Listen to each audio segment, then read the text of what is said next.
நண்பர்களுக்கும் என் உயிருக்கு நிகரான தமிழ் மக்களுக்கும் நன்றி கலந்த வணக்கத்தை தெரிவிச்சுக்கிறேன். பாய்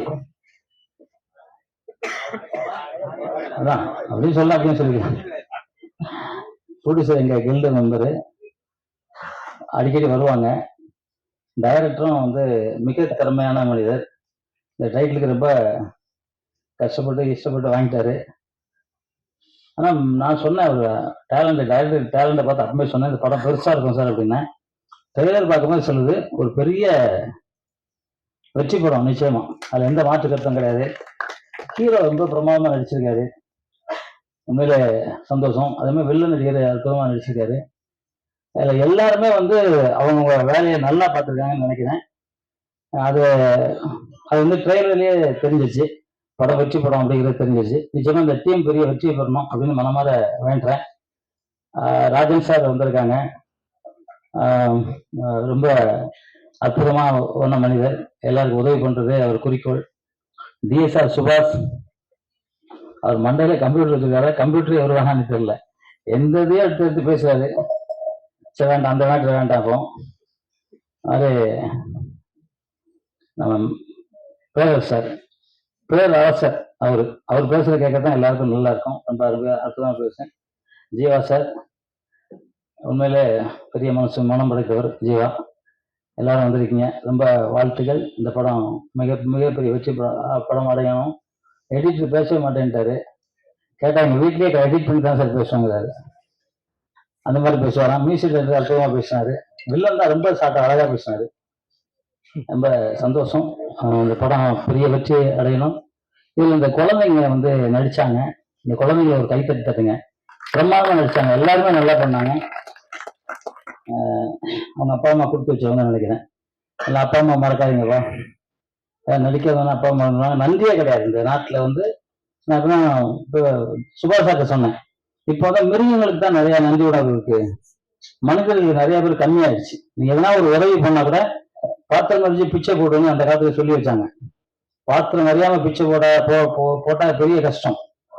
ஏன்னா யாரு நல்லா யாரு கெட்டவங்க தெரியாது, துரோகி நிறைய பேர் இருப்பான். இப்போ எவனாலும் வளர்ந்துக்கிட்டு தான் அவன் காலை பிடிச்சி நண்டுக்கா தெரியும்ல, ஒரு ரெண்டு மேலே வச்சு அடுத்த ரெண்டு எழுத்து கீழே விட்டுரும், போங்கடா ஒரு படம் எல்லாம் சேர்ந்து சாக முடியும். அந்த மாதிரி நன்றி இல்லாத மனிதர்கள். யூடியூப்ல எல்லாம் பார்த்தோன்னா ஒரு மீனை ஒருத்தர் பிடிச்சி வைக்கிறாரு, அந்த மீனை காப்பாத்தான்னு அந்த மீனை தண்ணிக்குள்ள விடுது நாய். என்ன ஒரு பூனைக்குட்டி வந்து பாடுது, பூனைக்குட்டி. அந்த மாதிரி இன்னைக்கு வந்து எல்லா மிருகங்களும் வந்து நன்றி உள்ளதா ஆயிடுச்சு, மனிதர்கள் வந்து நன்றி கம்மியாயிடுச்சு. எனக்கு தெரிஞ்சு இந்த படைப்பு ரொம்ப சிறப்பா படைச்சிருந்தாங்க. வெடிகுண்டு மேட்டரை சொன்னாங்க. அதுல வந்து சொன்னாங்க, யாரோ ஒருத்தர் வெடிக்கிறதுக்கு இந்த மேல மன்னிப்பு கேட்டுச்சு, அந்த அந்த தம்பி மன்னிப்பு கேட்டார்ல, அது மனிதர்களா இருந்தா வெடிகுண்டு வைக்க மாட்டாங்க. ஏன்னா அவனுக்கும் ஒரு குடும்பம் இருக்கும், அந்த குடும்பத்தை அவன் பாக்குறது இல்லை, பாக்குறது இல்லையா தெரியல. ஆனா அரசாங்கம் என்ன பண்ணும், வெடிகுண்டு எவன் வைக்கிறதுனா அவன் குடும்பத்தை முதல்ல போடணும். அப்படின்னா அவன் வந்து வெடிகுண்டு வைக்க மாட்டான். கொஞ்சம் கொஞ்சம் பாசம் இருக்கும் அவனுக்கு, அவன் புள்ள இருக்கு, அவங்க அம்மா இருக்காங்க, பொண்டாட்டிப்பாங்க, பாசம் இருக்கும். ஆனால் அந்த இதெல்லாம் மூல சாவல அப்படின்னு பண்ணி வெடிகுண்டு வைக்க சொல்லுவாங்க. ஆனால் வெடிகுண்டு வைக்கிறதுனால எவ்வளவு நஷ்டம், எவ்வளவு பெரிய பெரிய ஆள வர வேண்டியவங்களாம் எவ்வளவு பெரிய நஷ்டங்கிறது நம்ம மாதிரி தெரியும். நம்ம நிறைய பார்த்துருக்கோம், தெரியும். என் படம் கூட இந்தியாவில் ஒரு படம் போவோம், ஷூட் முடிச்சுட்டா எனக்கு அது சம்பந்தமான படம் தான். இதே ரொம்ப அற்புதமா பண்ணியிருந்தாங்க. அதுல வந்து ஹீரோ பேசுற டைலாக்லாம் அற்புதமா இருந்துச்சு. டைலாக் தான் பாராட்டு சொல்லுவோம், தைரியமா எடுத்துருக்கீங்க. உண்மை எதிர்ப்பு இருக்கா எதிர்ப்பு இல்லையா தெரியல எனக்கு, ஆனா தைரியமா இருக்கு. உண்மையில உங்களுக்கு டைரக்டர் கை கட்டி காட்டுங்க சார். உண்மையில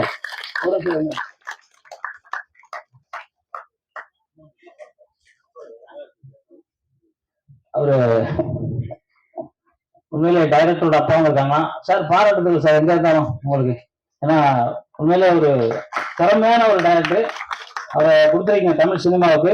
நிச்சயமா நான் சொல்லிக்கிட்டே இருப்பேன் அவர்கிட்ட, நான் இந்த இடத்துல சொல்ல ஆபீஸ்லேயே சொல்லுவேன் அவர். ஆனா அவர் பேசும்போது அவர் பார்க்கும்போது எல்லாமே எனக்கு தெரியும். அதனால இந்த படம் பார்க்கப்ப நினைச்சேன், நிச்சயமா பெரிய வெற்றி படங்கிறது எந்த மாற்று கட்டம் கிடையாது. ஹீரோ அடிக்கடி வருவாரு. அவர் ஹீரோ வந்து அதை வந்து என்ன சொல்றது, அவ்வளவு அற்புதமா ஒரு நடிகர். உடம்பு அப்புறமா பாதுகாப்பா வச்சிருக்காரு சார், இப்படியே வச்சுக்கணும், இதே மாதிரி வச்சுக்கணும். ஏன்னா புரட்சி தலைவர் எம்ஜிஆர் பாடி எப்படி வச்சிருந்தாரு அது அவர் இறக்குற வரைக்கும் உடம்பு அப்படிதான் வச்சிருந்தாரு. உடம்பு நல்லா வச்சிருக்காரு சார். அவரு இலைக்குன்னா என்ன மாதிரியா என்னோட சினிமாவா சார்? என்னைய எலெக்ஷன் வயசு 72 தான் சார். அதுக்கு என்ன பண்றது? நான் ஒழுக்கமா இருக்கேன். சினிமாவில் இருக்க டீ சாப்பிடல, வெத்தலை போட மாட்டேன், தண்ணி அடிக்க மாட்டேன். என்ன சார், நான் இருப்பேன் 200 வயசு வரைக்கும். எல்லாம் சொன்னாங்க அதெல்லாம் முடியாதுங்க. இப்போ பாட்டி பார்த்தா 400 வயசுல இருக்கு சைனாவில். உண்மைதான். ஏன் நம்ம சராசரி 120, எல்லாருக்கும் மனுஷன் உயிர் வந்து 120 கடவுள் படைச்சது. 500 வருஷம் எப்படி இருக்கு? ஒருத்தர் என்ன கூட போட்டான், ஒரு 500 வருஷம், நான் என்ன 200 வருஷம் வாழ்ந்தாருங்க. உன் பரம்பரையே போயிருக்கா, நான் இருப்பேன். ஏன்னா மூச்சு காற்றை எங்க நிறுத்தணும், மூச்சு காற்றை எவன் ஜாஸ்தி விடணும் போயிடுவான், அவ்வளவுதான். அதை எங்க உள்ள நிறுத்தணுங்கிறத தெரிஞ்சுக்கிட்டோம், பழச்சிக்குவோம், அவ்வளவுதான். சித்தர் வழிபாடு. சித்தர்கள் நிறைய பேர் இறந்துட்டாங்கன்னா உள்ள சாவா. இப்ப கூட பழனி பக்கத்துல ஒருத்தர் 100 வருஷத்துக்கு அப்புறம் எடுத்தாங்க, உயிரோட இருந்தாரு. நிறைய யூடியூப்ல எல்லாம் பாத்துக்கிறீங்க. அதனால அதெல்லாம் வந்து இருக்கலாம், நம்ம இருக்கணும்னு நினைச்சா இருக்கலாம், வேண்டாம்னா போயிடலாம். ஏன்னா இப்ப இருக்கிற பார்த்தா என்னடா வாழ்க்கை அப்படிலாம் ஆயிடும். ஏன்னா நிறைய துரோகிகளா இருப்பாங்க, எங்க பார்த்தாலும் துரோகிகள். திருமணம் கட்டி வச்சிருப்பான் அப்படி அநியாயமா. எனக்கு வந்து திருச்சியில 1974 73 நினைக்கிறேன், கூட இருந்தவங்க அருவால வச்சுட்டான் பின்னாடி காலையில் நடக்க முடியாது, தூக்க முடியாதுனாங்க. ஆனா நான் நடந்தேன், தூக்குனேன். அப்படி காலை இப்படி தையல் போட்டாங்க, நிறுத்த முடியாது. மணல் காலையில் போய் மணல் மூட்டை எடுத்துட்டு வந்து கட்டி குப்புற கொடுத்துட்டு நீட்டா ரத்தம் பிச்சு கிடைக்கும்.